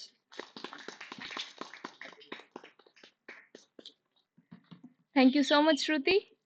Today we have listened so many stories by many famous writers. So I am going to read a story which is I have found online from a reading source. The writer, her name is Celeste. We don't know if it's a real name or not. The story's title is The Collector. The cafe smelled of rain, soaked earth, and freshly brewed coffee, but Dane only noticed her. She sat alone by the window, back straight, legs tucked delicately under her chair. Her dark hair spilled down like ink over her shoulders. curling faintly at the end, as though nature herself had sketched her. A book lay open in front of her, but her eyes weren't on the pages. They were turned towards the street outside, searching for something invisible to everyone but her. She looked like a woman who belonged to another time, the kind of person whose soul lingered in a second-hand bookstore, on a quiet cobbled street, or in the hidden corners of forgotten art galleries. Beside her cup of tea sat a notebook, its pages half filled with sketches, half finished, unfinished, like they too were always searching. A pencil, like they too were always searching. A pencil rested between her fingers, the tip tapping softly against the table in rhythm with her thoughts. Dane couldn't look away. He watched the way her lips moved slightly as she read, the faint hum of the song escaping her without her realizing it. He wondered what she was searching for. Perhaps it was a peace, perhaps it was wonder, and perhaps it was both. She turned the page of her book, fingers brushing the paper gently, reverently, and as she glanced up for a fleeting moment, her silver eyes catching his across the room, Dane felt the air leave his lungs. It was the look of someone who didn't belong here. Not in the cafe, not in this life, and he had to know her. Is this seat taken? The words left him with surprising ease. Dane wasn't used to speaking unless he had to. The woman blinked, her faraway gaze snapping back to the present. For a moment, she studied him, a stranger standing under the golden light of the cafe. Then her lips curved into a small smile. No, she said softly, please. Dane sat across from her, folding his hands over the table. Her book lay open between them. It was an old copy of Jane Eyre, the spine worn, pages faded at the edges. That's beautiful edition, he said quietly. Her smile deepened, as though she had not expected him to notice. It's one of my favorite. I collect all books whenever I travel. Do you travel often? He asked. I try to, she replied, glancing back out the window. There is so much I want to see. Cities I haven't wandered, flowers I haven't found. She caught herself then, as she had said too much to stranger. Dane shook his head softly. Don't stop. I'd like to hear more. Her silver eyes flicked back to his, searching for something. You wouldn't be interested. He said, I would. And she told him. She spoke of her love for gardens, wild ones, untamed by human hands, where flowers bloomed without order or reason. She talked of music, of the way it filled empty spaces, and how she always carried a sketchbook wherever she went, in case the world offered her something worth capturing. Dane watched her as she spoke, her face softening with every word. This was someone who felt everything deeply, someone whose soul was a patchwork of a wonder and longing stitched together with a fragile hope. I think I am always searching, she admitted finally, looking down at her notebook, but I don't know what for. Maybe you will find it when you are not looking, Dane said. Her gaze lifted to his, and something passed between them, a delicate thread connecting two strangers who shouldn't have met. I hope so, she whispered. The rain had not stopped by the time they left the cafe. The streets were empty, save for the soft splash of their footsteps on the pavement. Stella, her name was Stella, walked beside Dane, her face tilted upward to feel the raindrop on her cheeks. I love the rain, she said quietly. It feels alive, doesn't it? Like it's washing everything clean. Dane glanced at her, her hair clinging to her face, her lips parted slightly, as though she were breathing in the storm. Alive. She was alive in a way he had not seen in anyone else for years. You will catch cold, he said softly. Clara smiled, brushing a damp strand of hair behind her ear. Maybe I like the feeling of being a little undone. Dane's heart thudded painfully against his ribs. He didn't understand. He said, my home is nearby. You can dry off there and get warm. She hesitated, her expression faltering just slightly. I don't want to trouble you. It's no trouble, he said, his voice gentle. You look like someone who deserves kindness. Her eyes met his, searching him in the way they search for beauty in forgotten places, and finally she nodded. Okay. Dan's house was a quiet, too quiet. It was a kind of silence that felt unnatural, as though the house itself had forgotten how to breathe. Stella stepped inside, her boots leaving a small puddle of the spotless fur. It's beautiful, she murmured, glancing at the high ceilings and the soft glows of the lamps. But it doesn't feel lived in. Dane smiled faintly. I like my home the way I like my mind, neat. Stella tilted her head, watching him curiously. Do you ever let it get messy? The question struck something deep within him. He turned away, hiding the tremor in his hands. Tea? He asked. Yes, please, she said. Stella sat curled in the chair by the fire, her sketchbook open in her lap. Dane watched her from across the room, his hands wrapped around mug of untouched tea. She was sketching a flower, a delicate rose, half open as though caught between blooming and waiting. You are very good, Dane said softly. She looked up and startled. Oh, thank you. Only draw what I want to remember. He set his mug down and moved closer. His footsteps soundless against the floor. Do you think you will remember tonight?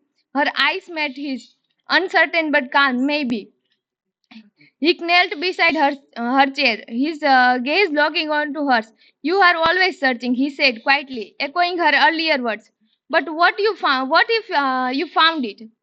Stella's lips parted, confusion clouding her features. What do you mean? Dane reached out then, his hand brushing a damp strand of her hair from her face. Her skin was warm, her breath soft against his wrist. Peace, he whispered. Stella stilled. Something in her gaze softened, her body tensing beneath his touch. I think I should go. Dane's finger curled gently around her wrist, his grip firm but careful. Don't be afraid, he said. His voice was calm, soothing like a lullaby. I promise, Stella, you will be beautiful. Her expression broke, her fear bleeding into her silver eyes as she tried to pull away. Dane, the needle slid in her neck before she could finish. The sharp pinch of lost beneath her gasp.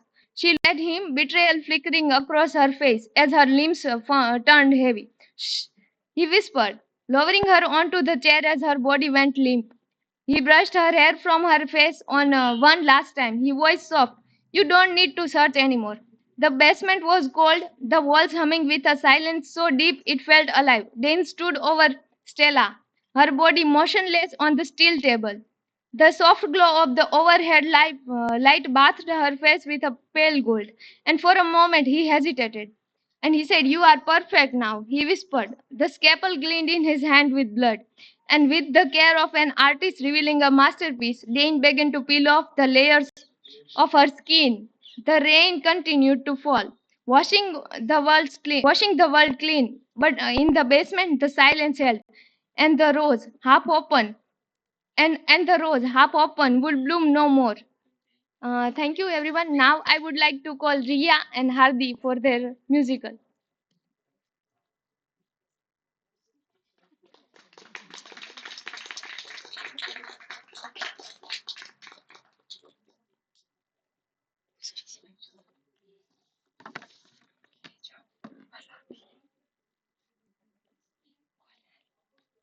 Very good evening to all of you. On the very occasion of Book Day, I and Hardik going to sing a song, Piyu Bole, which is sung by Sonu Nigam and Shreya.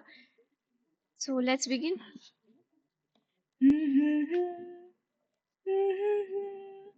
La la la, hee hee hee. You are mine. La la la, hee hee hee. You are mine. Say you mine. Piyu bole, piya bole. जानू ना जिया डोले होले होले क्यों ये डोले जानू ना दिल की जो बातें जो दिल की है दिल ही में रखना पिया लब दो ना खोलूं ना लब दो पर आंखों से सब कह दिया पियू बोले पिया बोले क्या ये बोले जानू ना जिया डोले होले होले क्यों ये डोले जानू ना एक नदी से मैंने पूछा इठला के जल्दी कहाँ, दूर तेरे पी का घर है बलखा के जल्दी कहाँ। थोड़ा वो घबराई थोड़ा सा शर्माई उछली यहाँ से वहाँ, सागर से मिलने का उसका तो सपना था मेरी ही तरह पिया, जिया डोले हौले हौले क्यों ये डोले जानू ना, पियू बोले पिया बोले क्या ये बोले जानू ना, जिया डोले हौले हौले क्यों ये डोले जानू ना।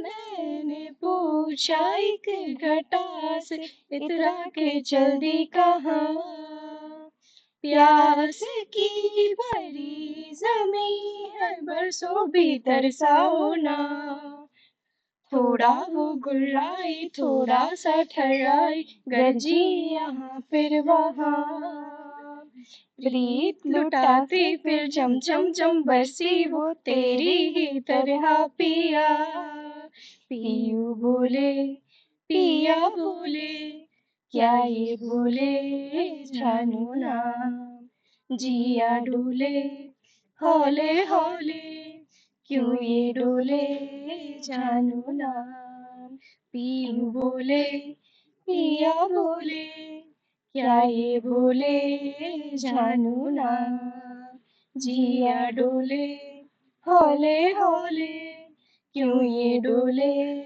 जानू ना, पियू बोले पिया बोले ला ला ला ला जानू ना।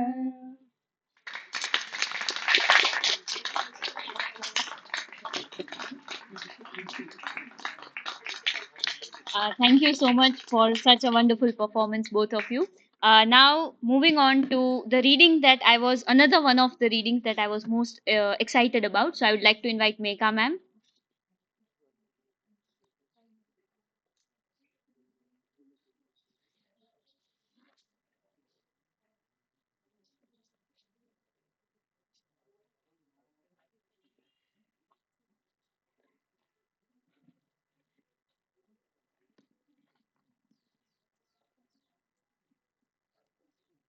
Finally.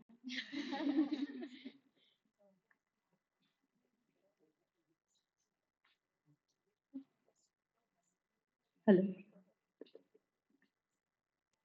Thank you for your patience, and now here I am. Not that much bulky or not that much. It is a difficult reading I want to do. Okay. Uh, from this book, okay, Unposted Letter, Mahatri Ara. This is my favorite book, and I have done. Okay, reading another book is also very important and good. Adhiktam and Adhiktar, most and the more. Okay, so you can also listen some of the podcast as well of him. Okay, so from that I just want to read one chapter, and after that I want to also recite one Gujarati poem. Basically, gold નાખીએ એટલો ગળ્યું થાય, so I also want to add some sweet from my side as well. Okay, so the title of this chapter is that there is more to education than just academics. Okay, Swami Vivekananda said, education is not the amount of information that is put into your brain and runs riot there, undigested all your life. We must have life building, man making, character making, assimilations of ideas. If you have assimilated 5 ideas and made them your life and character, you have more education than any man who has got by heart a whole liberty. We want that education by which character is formed, strength of mind is increased, the intellect is expanded, and by which one can stand on one's own feet. Somehow, we have misunderstood academics to be education. From parents to teachers, everybody's focus has a title too much towards academics. What will a child do with science? if he doesn't understand the science of life. We teach our children to read and memorize history, but we don't teach them to create history. What will a child do with her first and second rank and third languages in her communication skills are not developed? Let me not be misunderstood. I am not saying that academics is nothing. I am only asserting that academics alone does not complete education. Academics is one aspect of child development and not the only aspect. Academics will aid life, but academics alone is not life. There is more to life. Every first rank holder does not necessarily come first in life, and not all backbenchers have remained backbenchers in life.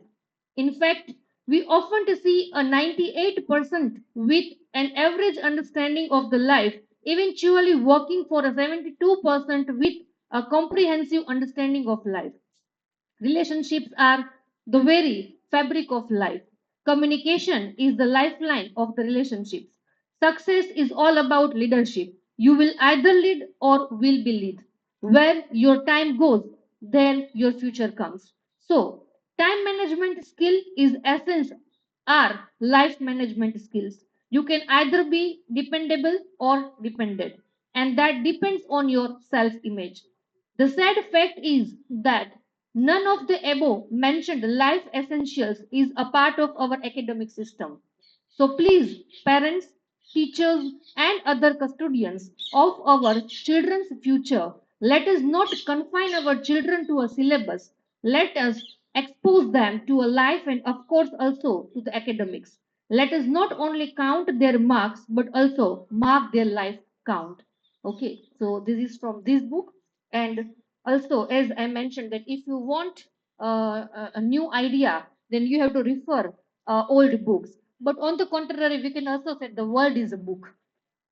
Okay, so your personal experiences, your adventure can also we can connect it, or we can say that it is also a book.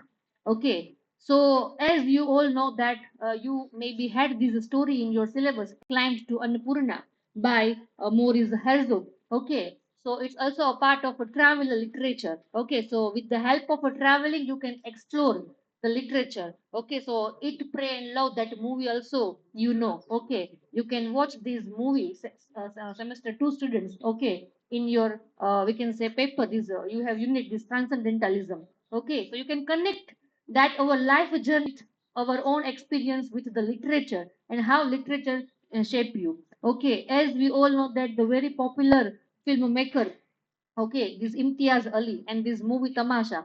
So how what is the importance of the storytelling?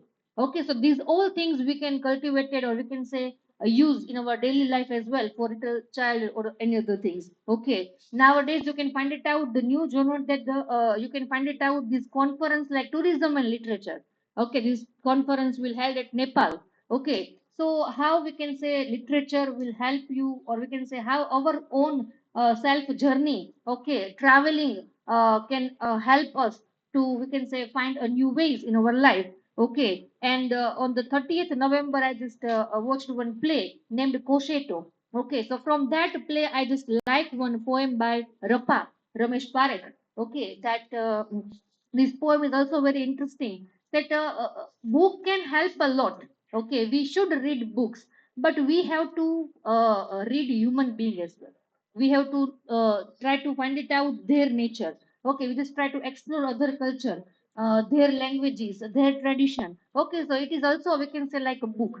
Okay, so in conclusion I just want to say that both reading and the traveling both can help us. Okay, we can explore our life, we can learn so many things, not only from the books but also from our own experiences as well.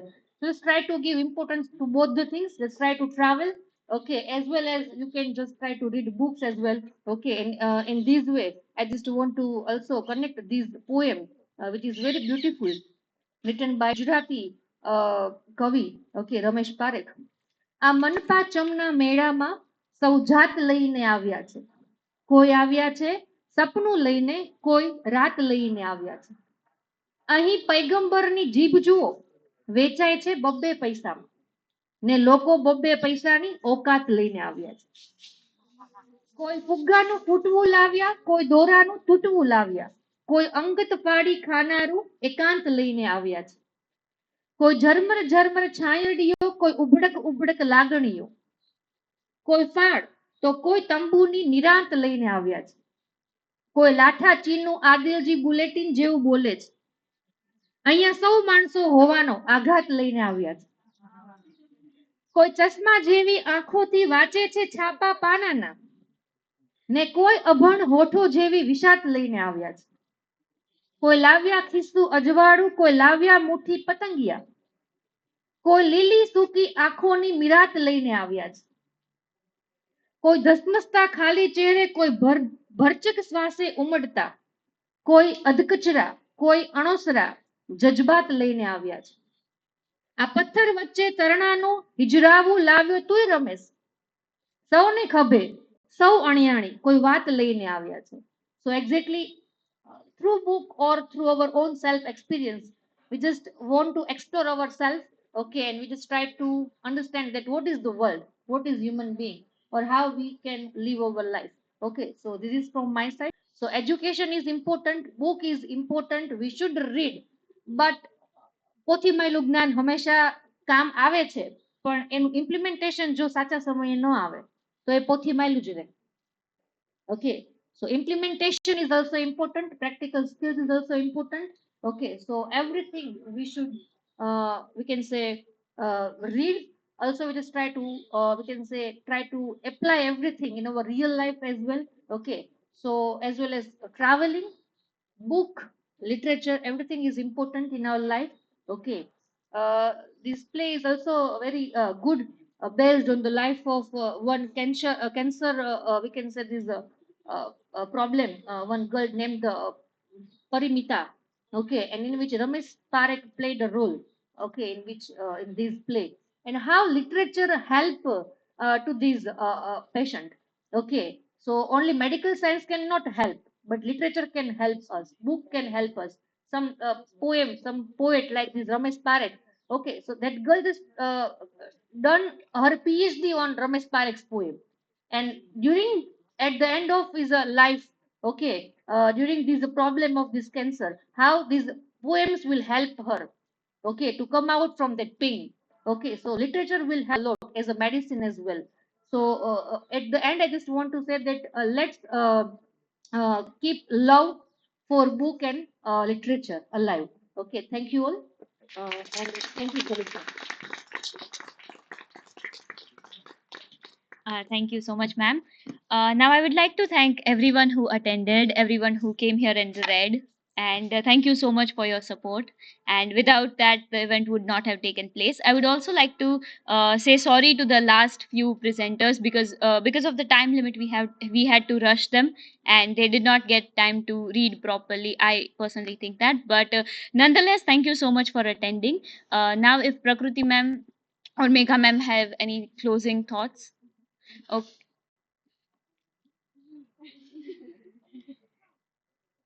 Me being the rose of every event.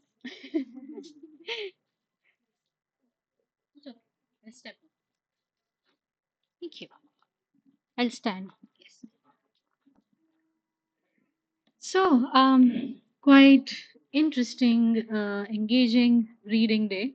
So, kudos to the library committee and their planning. A round of applause.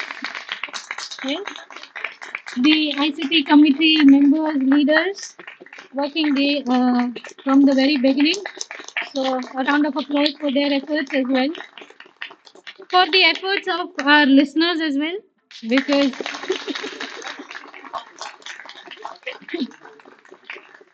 because it is sometimes very easy to become a speaker, but to become an avid listener, it is, well, a tough job.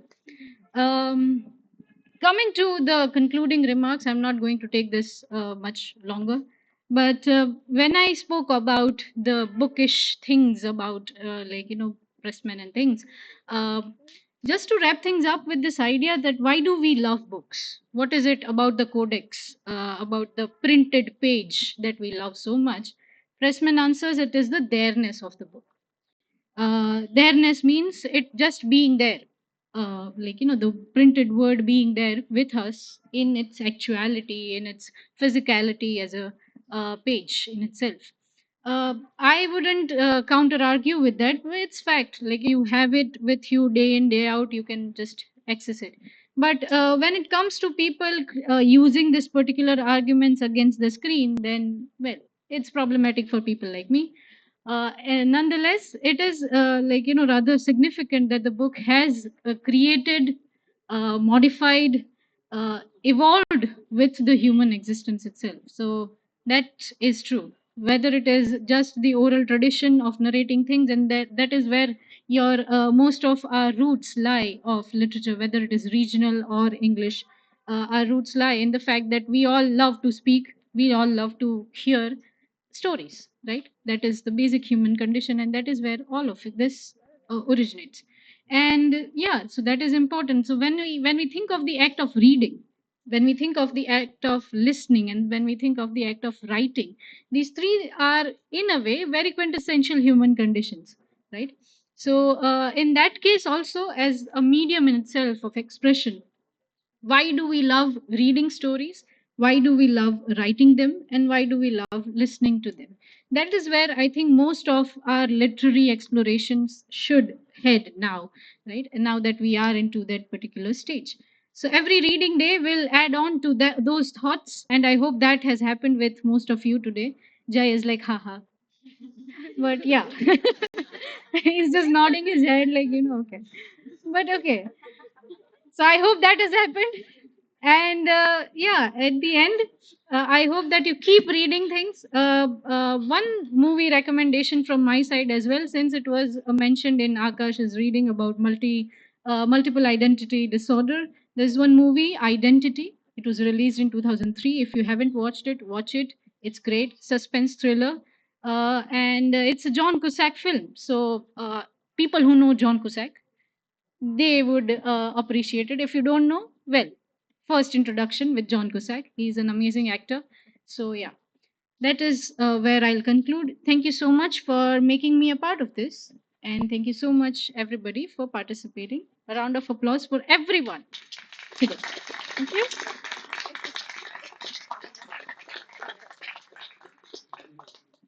Thank you so much, ma'am. And so now, one last thank you, as we said, everybody who was present, to or everybody who helped us set up, everybody who will help us remove all this. So thank you to them in advance. And yes, we are keeping it till here. Thank you so much.